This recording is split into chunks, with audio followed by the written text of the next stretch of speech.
Okay friends, it's time to get started on our job. We're going to have to get underneath this plastic cover, so let's get it out of the way. To remove this, we're going to move over to the oil cap. Go ahead and grab onto that and turn it counterclockwise. We'll give it a quick inspection, make sure the seal's still good. Set that aside. Now we're just going to grab onto this cover, carefully lift it up, and we can get it out of the way. You're going to want to make sure you clean off the top of your engine where all of your ignition coils are going to be. Now with the cover out of the way, we have a nice clear view of our coils. To remove the coil, we're going to go ahead and come over here. We'll disconnect this electrical connector by removing the lock, squeezing the tab, pulling it off, and giving a quick inspection. After that, we'll remove our 10mm headed bolt.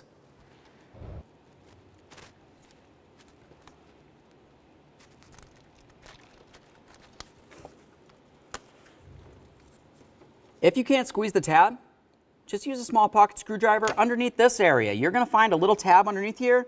Generally, you can get underneath it, give it a little twist, and slide this off.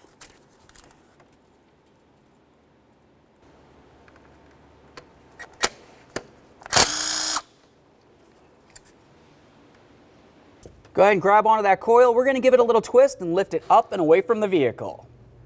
Okay friends, now it's time to install our ignition coil. To put this in, let's use a little bit of dielectric lube right inside this port right here. I also generally like to come right along the outer aspect as well. And now we can just go ahead and take this and we're going to slide it down and into position. When we do this, we want this area to line up with the top of the spark plug, and then the bolt area to line up with its corresponding bolt hole on the engine. That slides right down on there. I'm going to give it a little wiggle to work in that dielectric lube. Now we can take our mounting bolt, just give the threads a quick inspection. You want to make sure it doesn't look like they're rotted or damaged in any way. If they are, just go ahead and replace the bolt. This one looks fine, so I'll go ahead and put it in here. Now let's snug this up.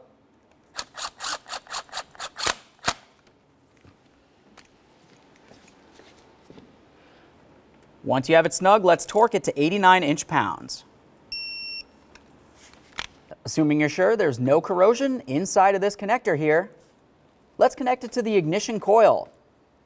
We're going to press this in, listen for a click. There's a click. I'm going to give it a tug to make sure it's completely secured and it will not fall off, and then I'll lock it in with the gray locking tab. One last check. Now the process will be the same for all. Now it's going to be time to get our cover back on here. To do that, let's remove our oil fill cover again. Now to put this cover on here, I just want to show you the bottom. You're going to have a couple rubber grommets. Each of those rubber grommets needs to fit onto their corresponding little pitons that are located on or near the engine. Essentially, it's going to hold this in place. Let's go ahead and get this one lined up back here.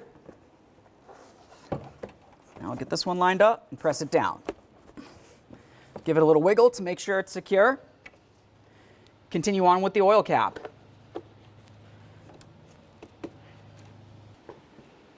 Okay friends, I showed you how to do one. Now like I said before, the process for all the rest is going to be the exact same thing. Once you have them all done, go ahead and take it for a road test. Make sure you don't hear any funny noises and there's no check engine light. Aside from that, thanks for watching.